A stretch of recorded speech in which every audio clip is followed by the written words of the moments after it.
자, 기독교 강요 3권 13페이지에 보면 제4장에 들어가서 복음의 순수성과는 거리감은 스콜라 괴변가들의 회개론을 논합니다.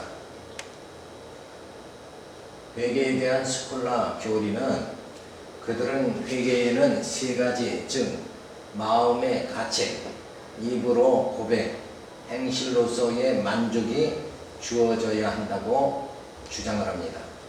그래서 자신의 죄를 위해 통곡하며 고백을 통해 회개의 확증을 보이고 행함으로 회개에 대한 결실을 나타내야 참 회개라고 주장을 하는 거예요. 이게 이제 중세 시대의 모든 신앙의 모습이에요.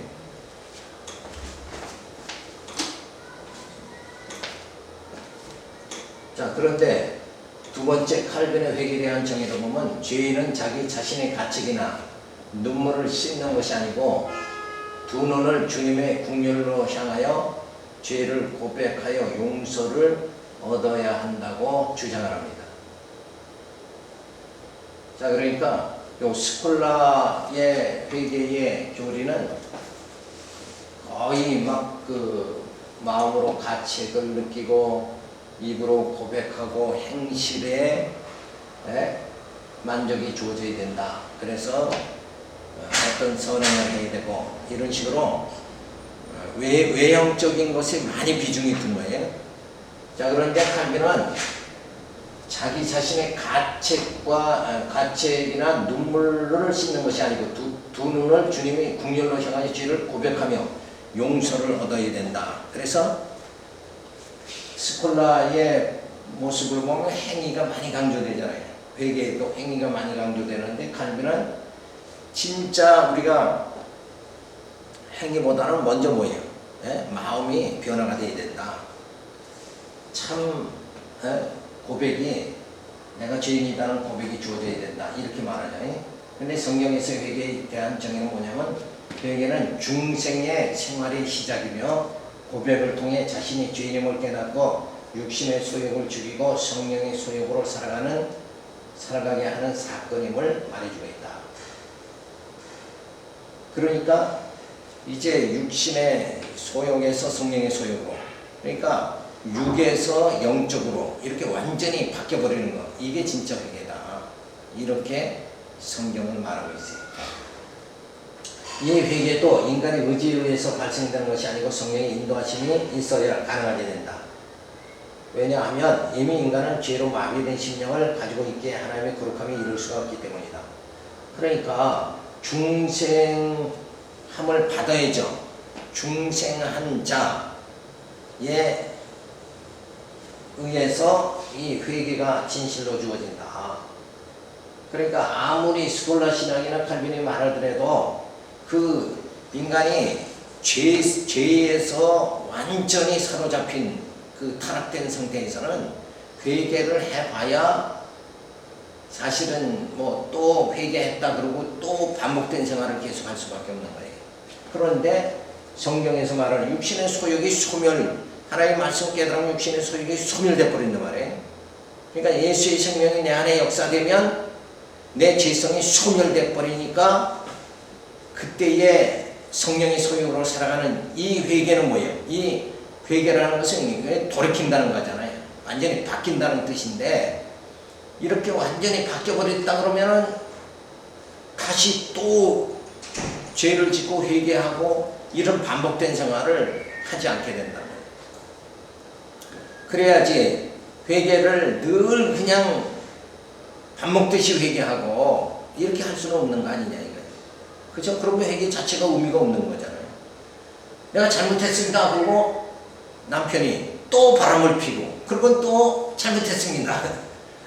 그래봤자 그건 아무 필요가 없는 거다. 회개가 진짜 이거 뭐 회개라는 건 뭐 그냥 수시로 밥 먹듯이 하는 건 아니지 않냐 이거예요. 결과적으로. 그러면 의미 자체가 없다. 그러니까 성경에서 말하는 거는 이제 내 육신의 소욕이 소멸돼 버리면 육신으로 사는 모습이 이제 없어지잖아요. 없어지니까 회개가 계속 반복되는 건 아니다. 물론 이제 그렇다고 해서 인간이 완전한 건 아니에요, 우리가. 그러니까 완전해서 뭐 회개할 사항이 전혀 없는 그런 정말 믿음의 생활이 나타난다 이렇게 볼 수는 없지. 아직은 미완성이지만 그러나 이제 전에 죄악으로 꽉 찼던 그런 생활에서 이제 육신의 소욕이 소멸되니까 육신의 생각이 소멸되는 것만큼 뭐예요? 회개도 그만큼 죄를 덜 짓게 되고 회개도 덜 하게 되지 않느냐. 이런 걸 이제 우리가 생각을 할 수 있는 거예요. 그래서 왜냐하면 이미 인간은 죄로 마비된 심령을 가지고 있기 때문에 하나님의 거룩함에 이룰 수가 없죠. 그러니까 이것도 성령께서 우리의 마음을 이제 거듭나게 해 주셔서 중생한 이성으로 타락한 이성으로는 회개를 늘 해야 되는 거예요. 늘 밥 먹듯이. 그러니까 구약에서 뭐냐면 양잡아 제사드리잖아요. 그걸 계속 양잡아 제사드려야 돼. 왜? 구약 시대에는 죄성이 소멸된 게 아니니까. 그렇죠? 그러니까 사람이 안 바뀌어 버리니까 육신의 소욕이 육이 그대로 육성을 가지고 있으니까 회개는 계속 해야 되고 양은 뭐예요? 계속 잡아야 돼. 구약 성도는 양 계속 잡아야 돼. 근데 예수님이 오셔서 우리의 그리고 아들의 영 성령이 오셔서 우리가 거듭나게 됐죠. 그러니까 이제는 육이 아니라 뭐예요? 영의 사람이 되니까 반복된 회개 또 계속 양 잡는 일 죄를 계속 지면 양도 계속 잡아야 되고 회개도 계속 해야 된단 말이에요. 근데 그런 일이 우리에게는 이제 없어졌다는 거죠. 그죠? 이게 놀라운 역사란 말이에요. 이게 시대의 하나님의 역사에 완전 예수님이 오심으로 인해서 이제는 우리는 뭐예요? 죄와는 상관이 없게 되고 예수 그리스도 안에 있는 새로운 피조물이 됐다. 그러니까 지금 그러한 시대가 지금 복음 시대가 주어졌는데도 불구하고 이 회개의 관념이 계속 회개해야 된다. 그러면 맨날 보따리 싸가지고 산에 들어가야 된다. 이게. 그게 아니잖아요. 그렇죠? 그게 아니라 이제는 말씀을 깨달아서 육신의 소욕이 점점 소멸되면 성령의 사람이 되어 나가서 우리는 점점 하나님의 뜻대로 살아갈 수 있는 그런 힘이 우리에게 주어진다. 그래서 변화가 되니까 뭐예요? 변화가 되면 된 만큼 죄는 덜 짓게 되고 죄를 덜 짓게 만큼 회개하는 숫자는 뭐예요? 그건 적어질 수밖에 없는 거다. 그러면서 점점 우리가 연단 가운데서 깨달으면서 뭐예요? 부활의 몸, 신령한 몸을 잊게 된다는 거죠. 그죠? 점진적인 성화예요. 그러니까 어느 날 아침에 갑자기 깨끗해지는 게 아니라 7, 80평생 연단을 받으면서 우리의 속사람이 하나님의 거룩함을 닮아가게 되어진다. 따라서 스콜라 교리는 인본주의적 측면에서 회개의 논리를 전개하는 것이고 칼빈은 고백을 강조하고 하나님의 국리를 기대한다 하며 하나님 편에서의 회개를 논하지만 성경에서는 뭐예요? 회개도 전적인 성령의 사역에 의한다는 것을 말해주고 있는 것이다. 성령에 의해 우리의 속사람이 날로 새로워지는 역사, 이게 참 회개다. 회개의 진정한 의미가 뭐냐? 변화가 돼야 되는 거예요. 그렇죠? 결과적으로는 죄 짓고 또 양 잡고 또 회개하고 이건 반복되는 거잖아요. 그건 진정한 회개다 할 수 없는 거예요. 그러나 이제 우리가 성령에 사로잡힌 바 되어지면 죄와는 상관이 없게 되어지고 이제는 뭐예요? 회개하는 일에 진력을 뺄 것이 아니라 이제는 어떤 생활이 돼요? 이 복음을 전하고 생명의 역사를 이루어나가야 된다. 여기에 우리가 지금 마지막 때에 할 일이라는 거죠. 그래서 중세사회에서는 이 스콜라 신학 이런 개념이 많아가지고 기도원이 엄청 발전을 했단 말이에요. 그래서 전부 수도원으로 들어가고 막 이렇게 해버렸지만 이제 그 시대가 지나가 버렸잖아요. 그래서 이제는 복음 시대에 진리를 무장시키고 진리를 전파해서 무장시켜서 우리 모든 지체들이 그리스도의 지체들이 다 되게 만들고 그리고 우리 그리스도의 지체들이 어떻게 해야 돼요? 그리스도의 성품, 신의 성품에 이르게 만들어야 된다. 이 일에 매진해야 된다.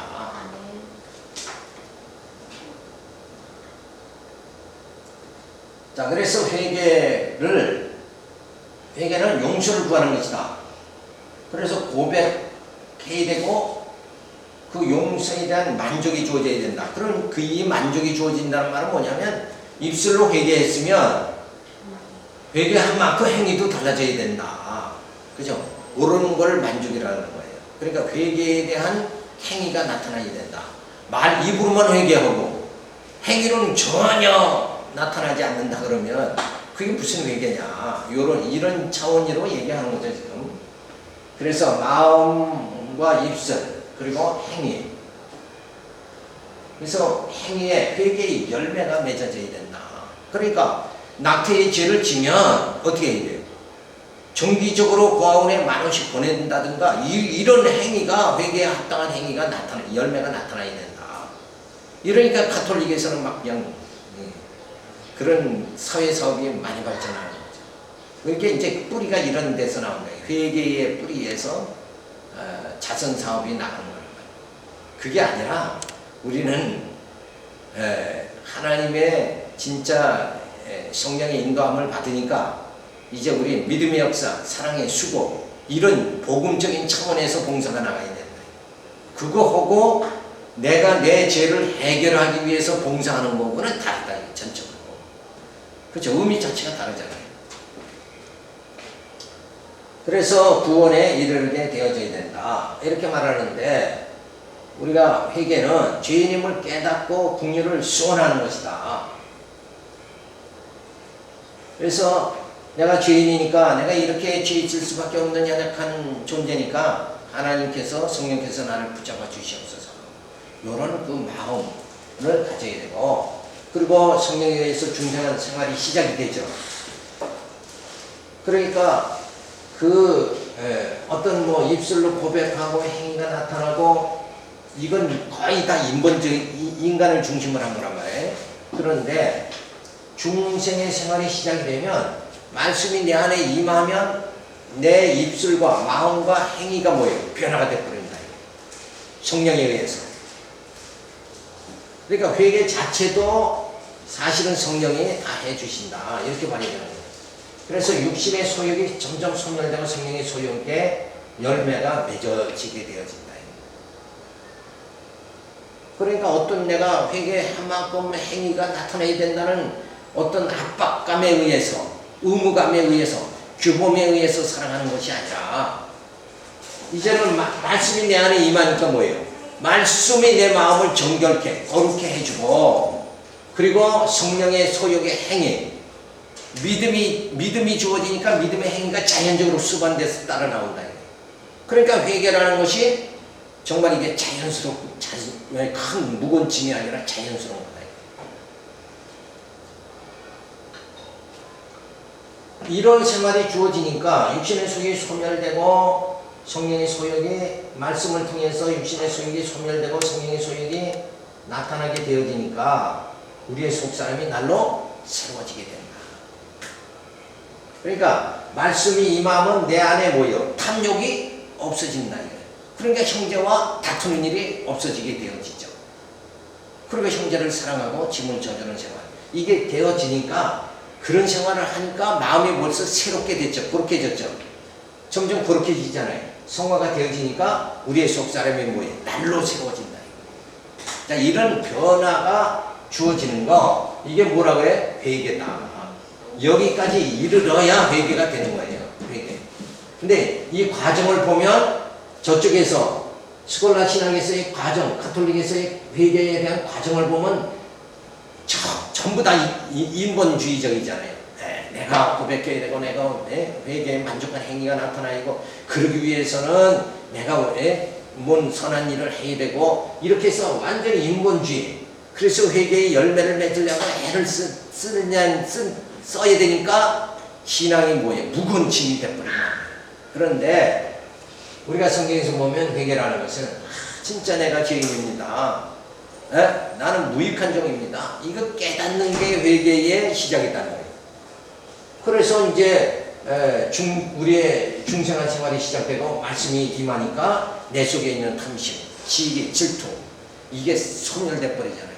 소멸되니까 우리의 속사람이 날로 새로워진다. 요게 바로 회개라는 거예요. 그러니까 눈물만 찔끔찔끔 흘리는 게 회개가 아니라 이제 이 속사람까지 새로워져야 진정한 회개다. 근데 이 속사람치게 새롭게 되는 건 내가 눈물을 흘린다고 되는 것이 아니라 성령의 역사를 해줘야 돼. 그죠? 내 안에 성령의 말씀 역사돼야 된다. 그러니까 하나님께서 천지를 창조하시죠. 그 말씀으로 창조하시잖아요. 그러니까 말씀이 임하면 내 속에 이 소우주라고 그러죠. 인간은 이 소우주가 창조돼 버리고 만 그러니까 예수 안에 새로운 피조물이 돼 버리고 만다.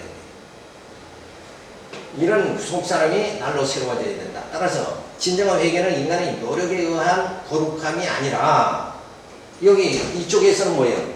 내가 더든지 회개하고 눈물 흘리고 거룩함에 내가 자꾸 이르려고 하는 인간적인 노력이 저쪽에서는 주어져야 되는데 이쪽에서는 뭐예요? 속사람이 새로워지는 성령의 사역에 의해서 우리 회개의 열매가 주어진다. 이렇게 생각할 적에 여기는 하나님의 역사고 저기는 어디까지나 인본주의적인 역사다. 이렇게 봤을 적에 진짜 회개의 역사는 여기까지 이르러야 된다. 속사람이 새롭게 되어야 된다.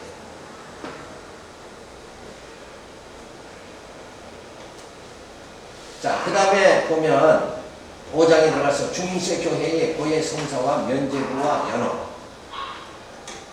그러니까 행위 중심 인본주의니까 가톨릭에서는 계속 이어지는 게 뭐예요? 고해 성사를 해야 된다. 뭐 이런 식으로 자꾸 빠져버리는구만. 그러니까 원 뿌리가 지금 어떻게 시작되느냐 이게 굉장히 중요한 거예요. 인본주의냐 신본주의냐, 인간 이성이냐 이성을 놓지 않고 붙잡고 있는 상태냐, 그렇지 않으면 뭐예요? 신지식에 의해서 말씀에 의해서 우리가 사로잡힌 바 되어지느냐, 아직도 내 이성을 붙잡고 있느냐, 요거에 따라서 엄청난 결과가 달라진다. 그러니까 결국은 뭐예요? 이성이냐 신앙이냐, 요거에 따라서 엄청난 차이가 주어진 거예요. 고해 성사의 발생 근거를 보면 죄는 회개해야 된다. 죄를 지면 그리고 용서를 받아야 된다. 그래서 구원의 구도에서 죄를 용서받고 구원을 받으려면 회개해야 한다. 그런데 회개는 고백과 만족이 있어야 하므로 고해 성사를 통해 죄사함을 받고 구원을 받아야 한다고 라고 주장하는 어리석음을 범하게 되어지는 거죠. 그러니까 회개라는 게 뭐냐? 고백해야 된다. 누구 앞에? 신부 앞에 가서 고백하고, 그리고 내가 이렇게 살겠습니다. 그 하면 죄에 대한 만족, 회개에 대한 만족, 이거를 누구 앞에서 해야 된다? 신부 앞에서 해야 된다. 이렇게 되는 게 뭐예요? 그게 고백성사예요. 그런데 이제 어처구니 없는 건 뭐예요? 신부가 이제 성도가 신부 앞에 가서 고백을 하면 신부는 뭐예요? 내가 성부와 성자와 성령의 이름으로 내 죄를 사하노라. 그래가지고 죄사함의 권세가 누구에게? 신부에게 있다. 이렇게 나간단 말이에요. 오직 죄사함의 권세는 메시아 예수 그리스도에게, 예수님밖에는 없잖아요. 인간의 죄를 해결할, 인간이 죄 가운데서 태어나서 죄 가운데 사는 사람이 죄를 어떻게 해결하냐 이거예요. 근데 예수님은 성령으로 잉태됐고 그는 원래 본성이 뭐예요? 하나님이시잖아요. 그러니까 우리의 죄를 다 해결해 줄 수 있는 거예요. 그가 인간의 몸을 입고 오신 것은 다만 우리의 죄를 다 우리의 죄의 짐을 지고 당신이 양이 돼서 제물이 돼가지고 죽으심을 통해서 우리의 죄를 사함받게 해주시려고 죄인의 몸으로 오신 것 뿐이지, 그는 원래 하나님의 아들이잖아요. 신성을 가졌기 때문에 우리의 죄를 해결할 수 있다. 자, 인간의 죄를 어떻게 해결하냐. 근데 그런 이 신부를 통해서 고해 성사를 함으로 인해서 죄사함을 받는 거, 신부 앞에서 이런 거는 인간이 죄를 해결한다는 거 아니에요. 자기 죄도 해결을 못하면서, 신부는 죄 안 져요? 자기 죄도 해결을 못하면서 누구의 죄를, 성도의 죄를 죄 사하노라 이렇게 한다는 것은 그건 말이 안 되는 거죠. 그래서 그 고해성사도 원래 죄를 회개하고 회개에 대한 만족한 행위가 나타나야 된다. 이런 그 회개의 그 기본에서 그 교리에서 고해성사가 나타나는 거다. 그러니까 회개라는 게 얼마나 중요한 거죠. 그래서 면죄의 발생 근거를 보면 예수님께서 베드로에게 천국 열쇠를 준다는 말씀을 근거로 해서 천국에 들어가는 권세를 예수님이 사도 베드로에게 그리고 속사도에게 그리고 교황에게 계승해 주셨다. 그래서 교황이 천국 열쇠를 가졌으니 면죄부를 주어 성도들을 구원받게 한다는 주장이다. 이 과정에서 면죄부를 줄 때 고해성사를 한 성도들에게 신부가 죄를 사해주고 면죄부를 주어 천국 가게 한다는 것이다. 이때 고해성사로 죄를 고백하고 회개를 만족해 하기 위하여 선행이나 고행을 해야 한다고 주장을 하는 거죠. 자, 근데 예수님께서 베드로에게 천국 열쇠를 준다는 것은 베드로에게 준 게 아니라 지금 여기는 지금 베드로에게 줬다. 근데 베드로가 초대 교황이다. 그리고 그 다음 교황의 그 권한이 뭐예요? 계승된다. 이렇게 보는 거 아니에요 지금? 근데 베드로에게 준 게 아니라 실상은 뭐예요? 베드로의 신앙 고백, 그 신앙 고백 위에 고백하는 자가 천국에 들어갈 수 있다. 그 말은 뭐냐면 베드로의 고백이 뭐예요? 주는 그리스도의 하나님의 아들입니다. 예수를 하나님의 아들, 몫으로 믿지 않고 아들로 믿는 자는 어떻게 된다면 천국에 들어갈 수 있다. 그걸 의미하는 거란 말이에요. 그러니까 베드로의 신앙 고백같이 우리도 지금 신약시대에 우리 교인시대 우리 성도들도 예수가 하나님의 아들이다 이렇게 고백하면 우리도 다 뭐예요? 어디 들어갈 수 있어요? 천국에 들어갈 수 있다. 이렇게 해야 맞는 거 아니냐 이거예요. 근데 가톨릭은 결국은 뭐예요? 교황이 모든 권한을 차지하기 위해서 인간 베드로에게 천국 들어갈 수 있는 예수님의 열쇠를 줬다. 그래서 인간으로 이렇게 이어지도록 이렇게 교리화 만든 것이 저들이 잘못된 거예요. 그래서 결국은 사람이 천국 들어갈 수 있는 베드로가 천국 들어갈 수 있는 열쇠의 권한을 가졌고 교황이 그 권한을 가졌으니까 교황이 천국을 들어가게 하고 못 들어가게 하는 건 누구에게 달려있다? 교황에게 달려있다. 그러니까 교황이 돈을 받고 너 천국 들어갈 수 있다. 이러고 하는 게 뭐예요? 그게 면죄부인 거예요. 그러니까 성경과는 전혀 거리가 먼 방향으로 나가버린다. 그러니까 우리가 보면 이런 현상이 나타나는 게 뭐냐면 어떤 분들은 성경에 보면 예수님의 무리를 걸어가잖아요. 야, 그 대목을 보면서 나도 무리로 예수님과 같이 무리로 걸어가는 능력을 받자. 그렇게 해서 자꾸 신비주의로 빠져버린다. 그건 성경을 잘못 보는 거다. 그 무리로 걸어가시는 거, 자연을 통치할 수 있는 능력은 누구에게만 주어지냐면 메시아의 권한이에요. 예수님은 무리로 걸어가면서 자신을 뭐라고 설명하는 거예요? 나는 메시아다. 이걸 보여주는 거란 말이에요. 죄도 통치하고 자연도 통치하고 사탄도 통치하는 분이 누군가?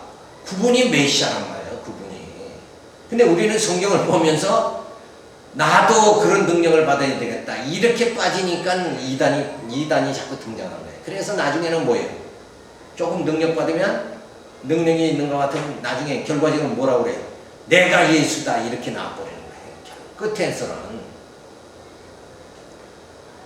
무리로 걸어간다고 만약에 해서 다 예수가 될 수는 없는 거 아니에요. 그죠? 상식적으로. 그러니까 베드로의 그 고백 자체, 고백하는 사람, 베드로와 같이 고백하는 사람은 천국 들어갈 수 있다. 이렇게 해석을 해야 되는데 천국에 들어가는 거 못 들어가는 게 베드로에게 있다. 예수님은 베드로에게 권한을 줬다. 이렇게 해석한단 말이에요. 그러니까 완전히 자기 편리한 대로 해석한다. 그러니까 성경을 정말 사심이 없게 깨끗한 마음으로 성경을 성경으로 바로 해석하면 이런 잘못에 들어가지 않아요. 근데 사람은 자꾸 성경을 영예를 한다고 해서 자꾸 자기한테 맞춰버리잖아요. 자기 관념과 생각 속에 맞춘다. 그게 아니에요. 그래서 진리라는 건 뭐예요? 주관적인 것이 아니라 객관적이어야 된다. 객관. 그죠? 주관적이라는 건 뭐예요? 내가 봤을 때 이건 달라질 수 있잖아요. 김치가 봤을 때, 박쥐가 봤을 때는 달라질 수 있죠. 그러니까 그렇게 누가 봐도 이건 진짜 하나님의 말씀이다. 성경을 이렇게 볼 수 있어야 그게 객관성이라는 거예요. 모두가 인정하는 게 객관성이에요. 그렇게 하나님은 이 말씀을 우리에게 주신 것이다. 그런데 결국은 뭐예요? 주관적 해석을 했기 때문에 이렇게 잘못 빠지게 된다. 그 주관적 빠지는 이유는 뭐예요? 말씀을 잘못하는 해석을 잘못하는 이유가 뭐예요? 그 이유는 이권이 있어서 그렇다. 예? 자기한테 유리한 쪽으로.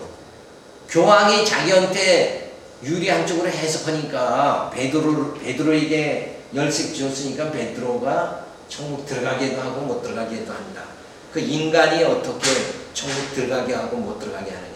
이런 어처구니 없는 해석을 하게 된다. 하는 거죠. 세 번째, 칼빈의 반박은 뭐냐면 칼빈은 오직 그리스도의 속죄것만을 주장하면서 죄를 사해주는 건 누구의 권한이에요? 예수 그리스도밖에 없다 이거예요. 모든 죄를 열거하는 것은 불가능하며, 그러니까 이 고백성사, 내가 미처 생각하지 못하는 죄도 우리가 범하고 살잖아요. 그런 실수도 내가 있잖아요.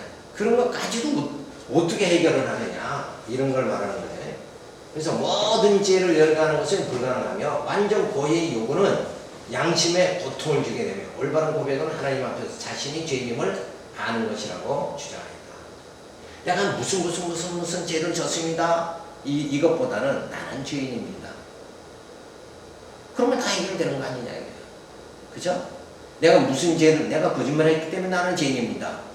나는 강도질을 해서 죄인입니다. 이런 것보다는 어차피 뭐예요? 죄인이면 틀림없잖아요. 근데 그 죄가 내가 행위를 지금 졌기 때문에 죄인이다 이렇게 말하는 거잖아요 지금. 근데 그게 아니에요. 원래 죄인이요. 원래 우리는 죄 덩어리요. 누구 후손이라? 아담의 후손이라. 그렇죠? 죄를 졌기 때문에 죄인이 아니라 지금 여기에 논리는, 천주교의 논리는 뭐예요? 회개가 죄를 짓기 때문에 죄인이다는 관념에서 회개를 말하잖아요. 기본이. 그게 아니야. 원래 죄인이야 원래. 우리는 인간은 전부 죄성을 가지고 태어난다는 거예요. 죄를 졌기 때문에 죄인이 아니라, 내가 거짓말 했기 때문에 죄인이 아니라 내 속에는 이미 거짓말 할 수밖에 없는 이 탐욕이, 죄성이 있기 때문에 죄인이라는 거예요.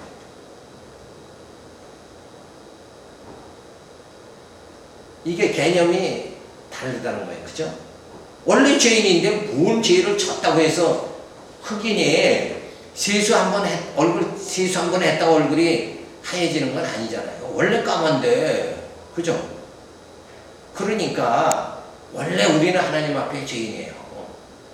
그러니까 뭐 회개를 좀 많이 했다고 해서 또 우리가 또 깨끗해지는 게 아니고, 그래서 우리가 깨끗함을 받는 것은 우리의 회개하는 행위 때문에 깨끗함을 받는 게 아니고, 그거는 내가 죄인입니다 하는 것을 깨닫는 거예요. 회개는 이런 수준밖에 안 되는 거예요. 그죠? 내가 죄인인지 모르는데 거짓말을 내가 딱 했잖아요. 그러면 이건 내가 죄인임이 드러나는 거죠. 범죄인이 되잖아. 그럼 죄가 있다는 게 드러난 거를 인식하는 것이 바로 인식하고 잘못했습니다 하는 게 회개라는 거예요. 그러니까 원래는 죄인이다. 근데 그 죄를 뭘로 깨끗하게 하느냐? 뭐 열심히 회개했다고 깨끗해지는 게 아니라 말씀이 우리의 그 죄성을 소멸시키니까 거룩해지는 거예요. 그래서 말씀으로 깨끗해지느니라. 그 말씀이 누구예요? 바로 그리스도다. 그렇죠? 예수를 통해서만 죄사함 받고 우리의 속사람이 깨끗해진다. 그러니까 아들의 영 성령이 오니까 우리를 거듭나게 해가지고 우리의 속사람을 뭐예요? 날로 말씀을 들어가지고 막 깨끗하게 만들어 가잖아요. 그러니까 이런 원리를 우리가 분명히 알면 그저 모든 게 뭐예요? 감사를 할 수밖에 없어요. 그저 나는 미처 깨닫지 못한 내 모든 죄성을 위해서 누굴 보내요? 예수 그리스도를 보내주셔서 그 십자가에 모진 고통 당하시고 내가 죄인임을 깨닫지 못한 그때에도 하나님은 나를 사랑해 주셔가지고 예수를 보내가지고 내 모든 죄를 다 해결해 주셨다. 이거 생각하면 무슨 뭐 행위, 회개, 뭐 행위, 만족 이런 게 뭐 이게 유치한 건 아니에요 원래. 그죠? 그래서 사도 바울은 나의 나된 건 예수 그리스도의 은혜다 이렇게 말한 것이 내가 아무리 발버둥 쳐도 뭐 죄를 깨달아서 회개를 열심히 한다고 해서 내가 깨끗해지는 게 아니에요. 그죠? 예수의 생명이 내 안에 오면 말씀이 내 안에 주어지면 로고스 그리스도가 내 안에 주어지면 그 말씀이 운동력이 주어져서 내 속사람을 뭐 깨끗하게 만들어 버리는 거예요. 말씀이 너희를 깨끗게 하느니라 이런 말씀이 성경에 주어지잖아요. 근데 여기서는 뭐예요? 행위가 깨끗하게 되어져야 된다. 그러니까 늘 압박감에 의해서 살아가게 만드는 거예요. 죄의식 속에 살아가게 만드는 게 이게 가톨릭 신앙이라는 거예요. 결국 공로주의 신앙. 근데 우리는 뭐예요? 칼빈도 거기서 많이 벗어나려고 몸부림을 쳤지만 그래도 행위를 갖다가 여기서 논하잖아요. 근데 우리는 정말 주님의 은혜로 말씀이 성령이 내 안에 거하니까 이제는 죄와 상관없게 되어지고 그리고 영으로 진리 안에서 기뻐하며 하나님의 일을 할 수 있도록 만들어 주신다. 이게 얼마나 우리에게는 기쁜 것인가. 이런 걸 우리가 생각할 수 있죠. 자, 그래서 네 번째, 성경의 진리로 반박을 합니다. 성경 그리스도를 통한 영원한 속죄를 말해주는 거죠. 그러니까 신부가 뭐 죄사하노라 이게 되는 게 아니라 그리스도가 영원한 우리에게 속죄를 해준다. 왜? 당신이 우리 죄를 다 짊어지고 십자가에 죽으심으로 인해서 단번에 영원히 우리의 죄를 다 사해 주셨다. 이걸 말해주고 있죠. 그래서 그리스도가 우리의 죄를 단번에 영원히 사해 주셨으므로 그리스도 안에서는 정죄함이 없으니 교황이나 누구를 통해서도 사죄권이 주어지는 것이 아님을 증거해 줍니다. 자, 그런데 우리가 성경에 보면 예수님이 죄사함에 내가 너희 죄를 사노라, 그죠? 내가 너 일어나 걸어가라 하는 것보다 너희 죄를 사노라 이렇게 했죠. 그리고 나서 예수님이 그 제자들에게 사도권을 줍니다. 그래서 제자들도 저주하면 아나니아와 삽비라가 그냥 죽어버렸잖아요. 그리고 막 내가 돈과 은과 금은 없으나 예수의 이름으로 일어나라. 그러니까 막 능력이 주어진다. 그런 사도권이 주어져서 이 사도들에게만은 죄사함의 능력이 주어지는 거예요. 그들에게도. 그것 때문에 아까 카톨릭이 그게 된 거네요. 그러면 아까 천국 열쇠 얘기하실 때 천국 열쇠 얘기할 때 사도도 교황도 근데 저들은 그 거기서 연유한 거네요. 아니에요. 저들은 사도권에 대한 개념에서 그렇게 된 게 아니고 베드로가 천국 열쇠를 받았다 이거에서 비롯되는 거고. 아니 그래도 이 성경에 이런 말씀이 있기 때문에 자기들도 이렇게 계승받았다고 얘기하는 거지. 이들이 성경에 보기만 알겠어요? 지금 얘기하신 것도 사도권이 주어졌으니까 자기들에게도 죄사하는 그게 있다 이렇게 얘기하는 거예요. 근데 실제는 저들이 말한 거가 중요하잖아요. 그죠?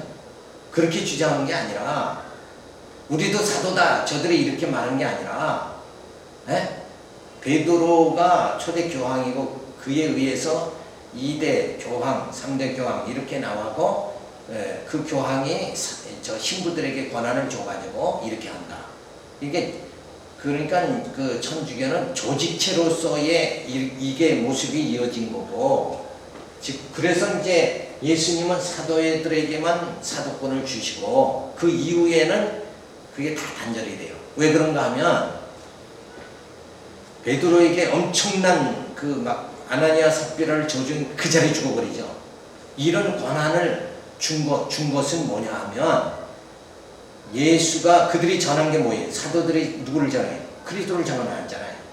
그러니까 예수가 그리스도다 하는 것을 사도들에게 증거할 수 있는 능력을 부여해 주는 거예요. 그때까지. 그래서 그 사도들에 의해서 이 복음이 성령에 의해서 기록됨으로 인해서 우리의 교회가 어떻게 세워진다고 그랬어요? 선지자들과 사도들의 터 위에 교회가 세워진다. 이렇게 된 거란 말이에요. 그러니까 굳이 그렇게 말하면 또 그럴 수도 있긴 있겠죠. 그렇지만 실제 본인들이 그쪽으로 얘기를 안 했으니까 우리가 또 그럴 것이다 하고 이렇게 사모님 같이 얘기할 필요는 없지. 그렇잖아요. 그런데 어쨌든 이 모든 사제권이 누구에게 있다? 메시아 그리스도에게만 있다. 이게 원칙이라는 거예요. 그죠? 신부나 교황이나 이런 자에게는 없다. 다만 제자들에게만 그 권한을, 사도권을 준 시대가 있었다. 그리고 이제 끝났어요. 그리고 사도 시대가 끝났죠. 그 사도의 제자를 뭐라고 하냐면 속사도라고 그래요. 속사도의 제자가 교부라고 그래요. 이렇게 이어지는데 그들에게는 하나도 권한이 주어지지 않았다. 메시아 거는 사도에게만 주어졌다. 그게 성경에 다 나타나잖아요. 그리고 성경의 기록은 누구에 의해서만 기록되느냐? 사도들에 의해서만 기록되고 속사도에 의해서 성경은 하나도 기록된 게 없어요. 시대는 완전히 그렇게 메시아권의 시대가 사도 시대까지 해서 전부 끝나버리고 만다. 그러니까 사도가 결국 예수님이 12 제자를 삼았잖아요. 그들이 사도인데 그들을 예수님이 누구의 증인? 예수님의 증인으로 삼았잖아요. 예수님의 친히 증인 삼은 예수를 메시아를 증거하도록 증인 삼은 사도들에 의해서만 성경이 기록됐다는 거죠. 그리고 예수님의 사도권이 그들에게만 주었지 그 이후에는 하나도 주어지지 않았다. 이거는 뭐 예수님의 권한이니까, 그죠? 예수님이 12 증인을 제자를 삼은 거. 그래서 천국을 전하는 그게 하나님의 섭리니까 거기까지만 주어진다. 근데 지금도 우리가 무슨 지금 목사가 제사장이다 이런 거 구약에 의해서 자기를 높이는 거고, 구약 시대 이미 제사장 시대는 예수님의 오심으로 끝나버렸죠. 그런데 아직도 내가 그렇다. 그리고 내가 정권 대사다 이렇게 한다는 것은 지금 맞지 않은 거예요. 베드로 자신도 뭐라고 그랬어요? 나는 신랑 되신 예수님과 신부된 성도들을 중매하는 거다 이렇게 했단 말이에요. 그러니까 그게 제일 정확한 오늘 우리 지도자의 모습은 바로 그래요. 우리는 그래서 하는 일이 뭐예요? 가르치는 일만 해야 돼요. 가르치는 일. 우리가 무슨 죄사함에 권한이 있는 것도 아니고, 그죠? 신부같이 권한이 있는 거 아니에요. 우리는 그냥 뭐예요? 가르쳐서 어떻게 해야 되는 거예요? 이제 빌립보서에도 나오지만 가르쳐서 성도로 하여금 신의 성품에 이르게 해서 하나님께 찬양과 영광을 돌리게 이렇게 만드는 것. 그래서 성도 하나가 뭐예요? 바로 하나님의 영광과 찬송이 되게 만드는 것. 요게 목회자의 사명이다. 이 죄의 근성을 연단을 통하여 소멸시켜 주시며 성령께서 말씀을 듣고 깨닫게 하심으로 성결의 삶을 살아가도록 하시니 인간의 공로가 아니므로 하나님의 자녀 만들어 가시는 은혜의 영광만 찬양하며 이러한 하나님의 사랑을 감사한 것이 성도의 생활인 것이다.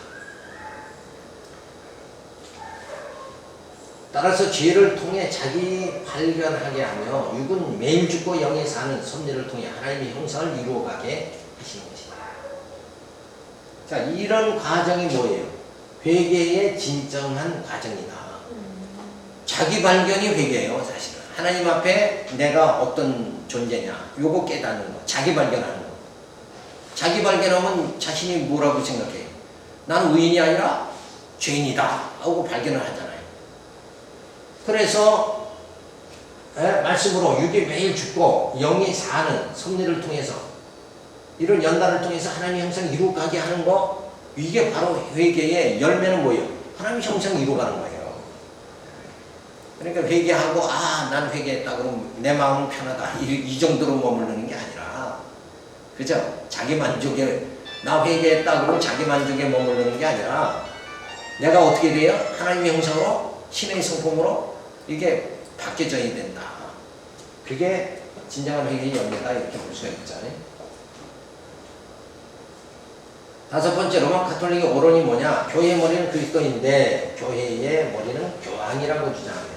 성경의 권위보다 교회의 권위가 월하다고 주장하는 오류를 범하고 그리스도에게만 속죄사역이 있는데 저들은 교황 및 사도에게 속죄권이 있다며 고백성사를 시행하는 오류를 범하고 믿음으로만 구원을 받는데 회개한 자는 선행을 하여 야 한다 하며 공로주의로 구원에 이른다고 가르치는 오류를 범하고 있다. 그러니까 이런 여러 가지가 다 잘못된 거잖아요. 그죠? 예수님이 교회의 머리인데 교회는 그 당시에 누가 머리예요? 교황이 머리다. 이렇게 주장합니다. 속죄권도 뭐예요? 교황의 신부에게 있다. 이렇게 주장하는 것.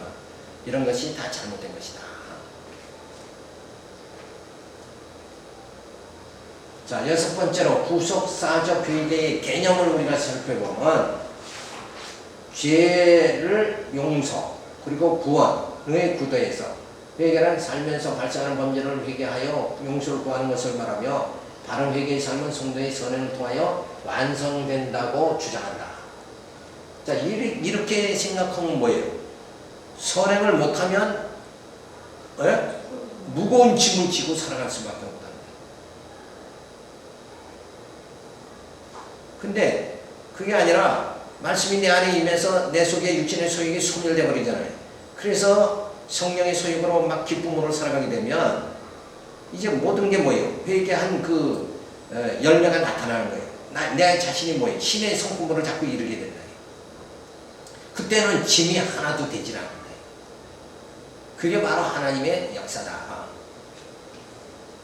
자, 그래서 회개하고 거룩한 생활을 하려면 무엇을 해야 하고 무엇은 지켜야 한다라고 하면 규범에 얽매이게 하니 무거운 짐이 되고 만다. 그러니까 결과적으로는 뭐하고 똑같아요?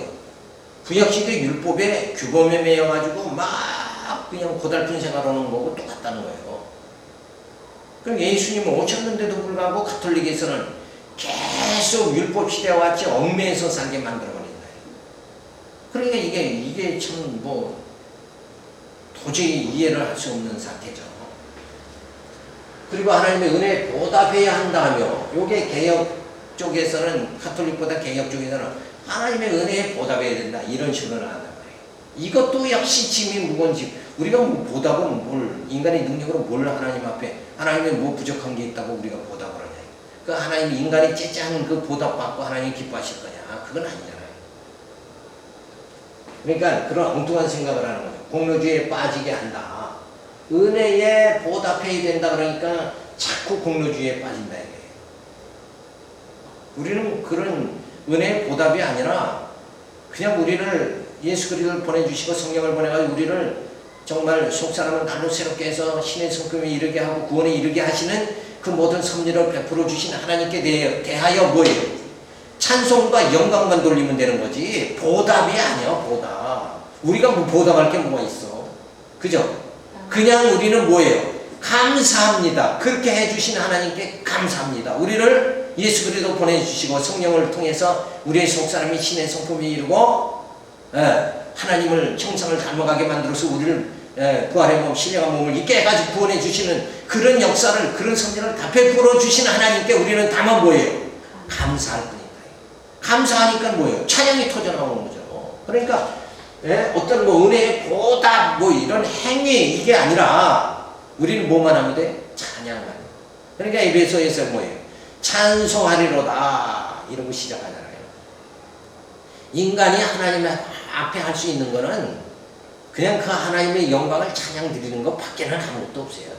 이런 모든 예수 그리스도 보내주시고 우리가 뭐 예수를 뭐 보내달라고 요청한 것도 아닌데 하나님은 우리를 이처럼 사랑하사 독생자를 보내주셨어요.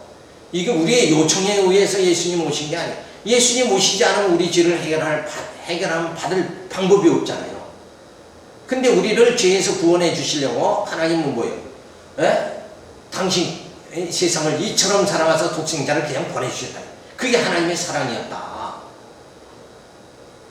자녀에게 뭐예요? 조건적으로 너 이렇게 하면 내가 이거 주겠다. 이게 아니라 자녀에게는 그냥 사랑하니까 주는 거 아니냐. 이게. 먹여주고 입혀주고. 그거 사랑하니까 그냥 하는 거 아니냐. 그러니까 이런 쪽으로 은혜에 보답해야 된다 이런 건 자꾸 뭘 불러일으키는 거예요. 인간이 뭘 해야 된다. 공로주의, 인본주의를 자꾸 일으키는 거예요. 근데 우리는 하나님의 은혜에 감사하고 찬양만, 그 하나님이 뭐 내가 요청한 것도 아닌데 그렇게 베풀어 주신 하나님에 대해서 우리는 찬양과 감사, 영광만 돌릴 밖에는 뭐 아무것도 우리가 뭐 할 게, 하나님 앞에서 만물의 찌꺼기 같은 존재인 우리가 무엇을 할 게 뭐가 있느냐 이거예요. 세상의 일례로 재벌 앞에 가서 그저 돈 10,000원 가지고 이거 쓰실래요? 이렇게 말하는 거나 똑같단 말이에요. 수십억 가진 사람 앞에 돈 10,000원 갖다 줘봐야 그건 뭐예요? 웃기는 장난 아니냐 이거예요. 그러니까 하나님 앞에 하나님의 그저 우리를 사랑하사 그냥 베푸시는 은혜를 우리는 뭐예요? 뭘로 째째하게 돈 10,000원으로 갚으려고 하는 그런 심정하고 같다는 거예요. 그게 아니라 하나님의 은혜에 우리는 찬양만 드려야 된다.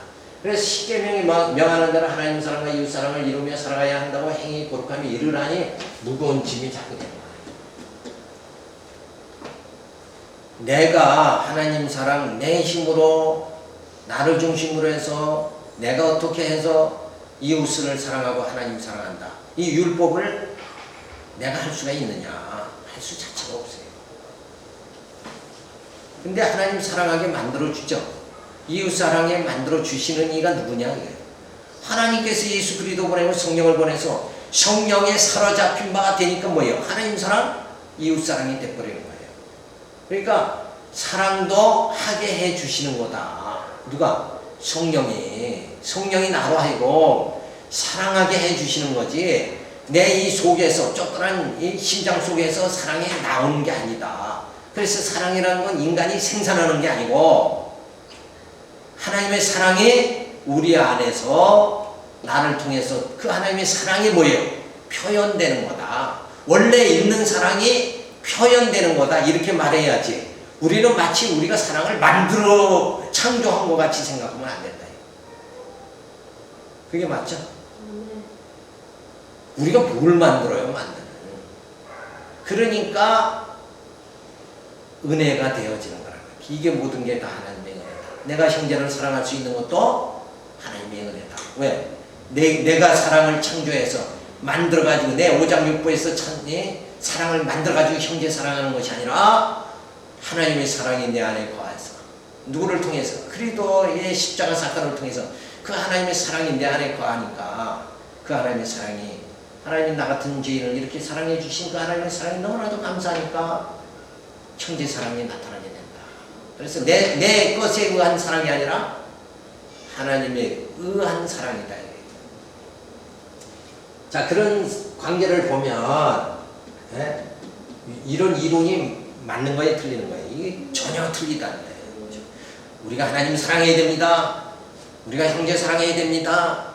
그래서 예배 시간에 옆에 있는 분하고 악수하세요. 사랑합니다. 이렇게 하세요. 이렇게 한다는 것이 조금 유치스러운 거 아니냐. 근데 하나님 말씀 속에 설교를 들으면서 말씀을 들으면서 하나님의 사랑에 눈물이 떨어지면 형제 사랑이 그냥 주어지지 않아요. 또 하나님 은혜를 확 받았는데 금방 돌이켜가지고 야야야 하고 욕을 하는 사람이 어떻겠네요. 왜 그런가 하면 뭐가 행동이 나타나는 것은 뭐가 주장하는 거예요? 마음이 주장하는 거예요. 근데 이 마음을 뭐가 주장해? 생각이 주장하고, 이 생각 자체가 뭐예요?